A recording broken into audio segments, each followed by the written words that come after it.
छत है ना, वो इतनी भर गई है।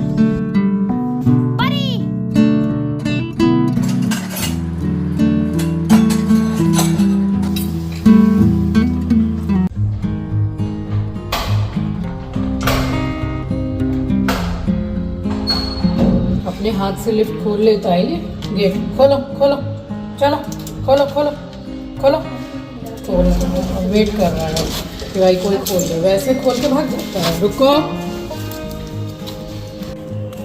पूरा रास्ता गीला है, अच्छी खासी बारिश हुई है। इसको ज़्यादा घुमाना भी नहीं हो पाया, 15-20 मिनट ही हुए हैं। घर लेके जा रही हूँ उसको। शाम हो गई थी, थोड़ा अंधेरा हो गया था, तो हमने सोचा कि थोड़ी देर एस्ट्रो को नीचे घुमा लें। मगर जब नीचे गए तो पूरा पानी पानी था, तो बस 10 से 15 मिनट में इसको ऊपर ले आए। और फिर बस जैसे हमारा टाइम स्पेंड होता है, हम खा पी के सो गए थे। और अब मिल रही हूँ आपसे नेक्स्ट डे मॉर्निंग, यानी कि सोमवार की सुबह।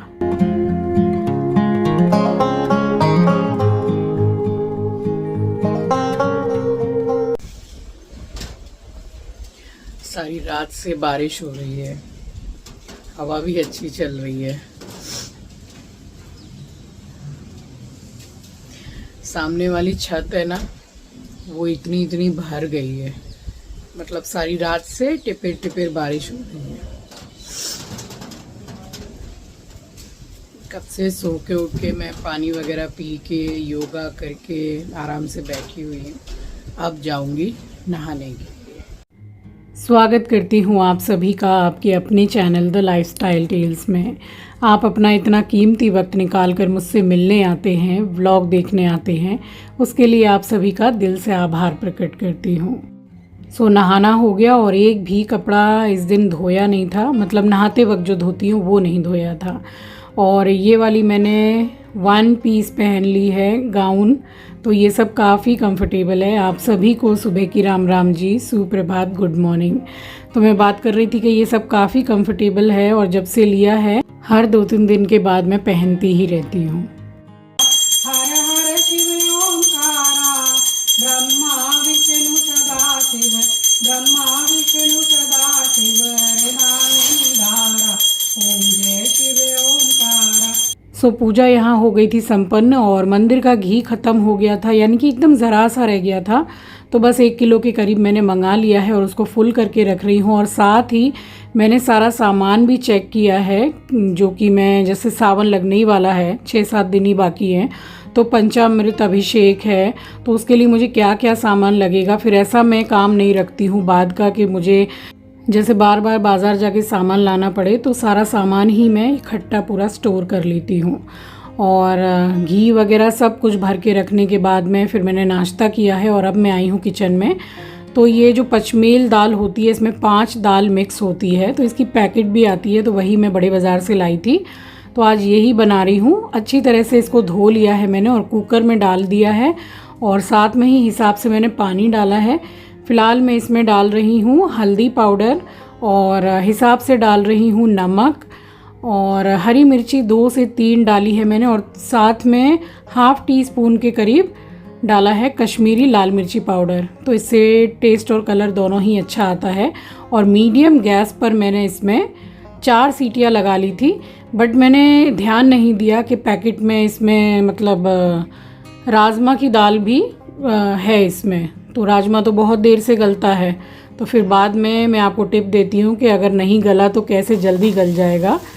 तो कुकर गैस पे चढ़ा दिया था मीडियम गैस पे, और यहाँ मैंने सरसों का तेल डाला, तेल गरम हो गया तो जीरा डाला और प्याज मिर्ची डाल दी है। तो बनाई है यहाँ पे भिंडी, और एक सब्जी और बनाई है मैंने जो थोड़ी थोड़ी मेरे पास रखी हुई थी, हरी प्याज और पत्ता गोभी, तो मिक्स करके बनाई है। यहाँ प्याज हो गई है गोल्डन ब्राउन, तो भिंडी डाल दी है मैंने। ये 1 रात पहले ही भिंडी काट के रख ली थी। तो यही है, मैं हमेशा यही बोलती हूँ आपसे कि जैसे पहले से काट के अगर सामान रख लो तो इजी होता है खाना बनाने में। अब उसी टाइम बैठ के सब काटा कूटी का काम करो तो फिर तो लेट होना ही है। 1 रात पहले भी सब्जी काट के और डब्बे में बंद करके रख दो तो कुछ ख़राब नहीं होता है। और ये 4 सीटियाँ लग गई थी। फिर मैंने चेक किया है तो राजमा जो इसमें है वो गला नहीं था। So this is tip of the day. सिर्फ दाल ही नहीं, कुछ भी आपका सामान खाने का नहीं गल रहा है तो उसमें 2 चुटकी ये खाने वाला सोडा जो है, मीठा सोडा, ये डाल दीजिए। और उसके बाद में फिर मैंने मीडियम गैस पे 4 से 5 सीटी लगाई थी, ये ईजिली गल गया था। तो अब ऐसा नहीं है कि इतनी सीटियां लगाएंगे तो गलेगा ही नहीं।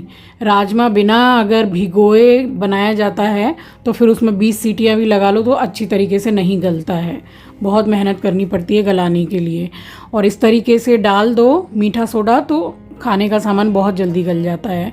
तो कुकर चढ़ा दिया था, यहाँ हो गई थी भिंडी रेडी। तो भिंडी हमेशा बन जाए उसके बाद ही नमक डालिए, इससे इसमें लिसलिसापन नहीं रहता है, भिंडी एकदम जैसे अलग अलग रहती है। और आधा नींबू का रस डाला है। तो यहाँ भिंडी बन के हो गई रेडी। तो दाल में भी 4-5 सीटियाँ लग गई थी, तो वो मैंने कुकर की गैस को कर दिया था बंद। और उसके बाद में यहाँ तैयारी की है मैंने दाल में छौंका लगाने के लिए। तो लहसुन लिए हैं, 5 से 6 लहसुन हैं, छोटे पीसेस में कट कर लिए हैं। बिल्कुल देसी घी लिया है मैंने, कोई तेल वेल मैंने इसमें एक्स्ट्रा नहीं मिलाया है। इसका टेस्ट बहुत अच्छा आता है छौंके में। तो जब तक लहसुन गर्म होगा तब तक फिर से कढ़ाई मैंने चढ़ाई है और डाला है सरसों का तेल। और कढ़ाई में मुझे बनानी थी हरी प्याज की सब्ज़ी। बस वो तेल जब तक गर्म हो, यहाँ पर घी बॉयल होने लग गया है और मैंने डाली है साथ में हींग। तो बस ये गोल्डन ब्राउन हो गया लहसुन, तो उसके बाद मैंने लगाया है दाल में छौंका।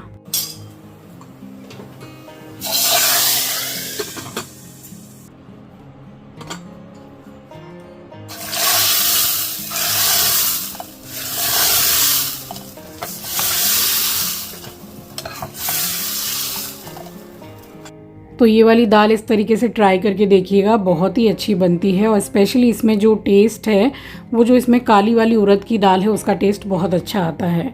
और ये सब्जी मैं छौंक चुकी थी, उसके बाद मेरा ध्यान गया है कि वीडियो ऑन ही नहीं था। तो तेल गरम हो गया था और उसमें डायरेक्ट ही लहसुन और मिर्ची चिल्ली कटर में करके मैंने रखा था वो डाला।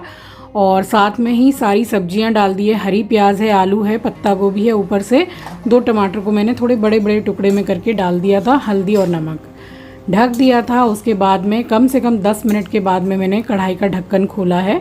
तो बस यहाँ चेक किया है मैंने, तो आलू में हल्की सी कसर थी, तो थोड़ा सा नमक भी कम था। बस इसी टाइम पे मैंने डाल दिया नमक और दोबारा से ढकने की सब्जी को ज़रूरत नहीं थी। बस वो खुले में ही हल्का सा मैंने स्लो गैस करके पकाया है, तो 5 मिनट के बाद ये सब्जी भी बन गई थी।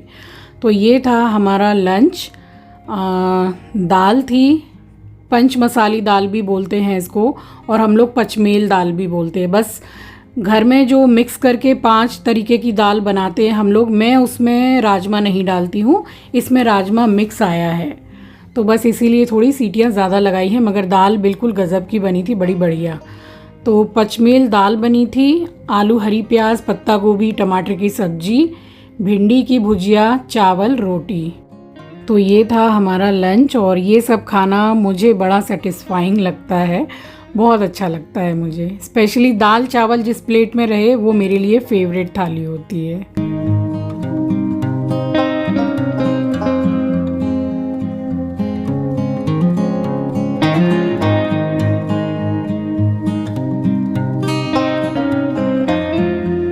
और बस खाना वगैरह खा के आई मैं, तो मैंने देखा कि एस्ट्रो की ये जो झूड़ी है बास्केट, तो कुछ टॉवल्स वगैरह जो इसके मैं नहाते वक्त धो देती हूँ, तो वो सूख भी गए थे। सारा सामान इसका अच्छी तरीके से मैंने अरेंज करके लगाया। और उसके बाद में बस यही है कि थोड़ा सामान इधर पड़ा है, कुछ इधर पड़ा है, वो रहता ही है। तो हाउस हेल्पर आती है, उससे पहले मैं जो बेड वगैरह है वो भी सारा मैं झाड़ वाड़ के हटा देती हूँ, और उससे मैं बोल देती हूँ कि नीचे से क्लीन कर लो। और ये कुछ बड़ी बड़ी जो चादरें हैं ये भी मैंने धो दी थी, जो कभी कभी लेके ओढ़ लेते हैं। तो सारा मतलब चादर वगैरह धोना हो गया वॉशिंग मशीन में, और सब तय बना के मैंने लगा दी। बस उसके बाद मैं फ्री हो गई थी। और काफ़ी सुबह की मैं उठती हूँ, तो फिर दोपहर होते होते लगता है कि बस अब जाके थोड़ा रेस्ट करूँ। तो यहाँ मैं लेट गई थी रेस्ट करने के लिए। चलिए मिलूँगी आपसे नेक्स्ट वीडियो में। नए हैं तो सब्सक्राइब कर लीजिएगा, शेयर करना मत भूलिएगा। अपना ख्याल रखिए, अपनों का ख्याल रखिए। Thanks for watching guys, love you, take care, bye bye.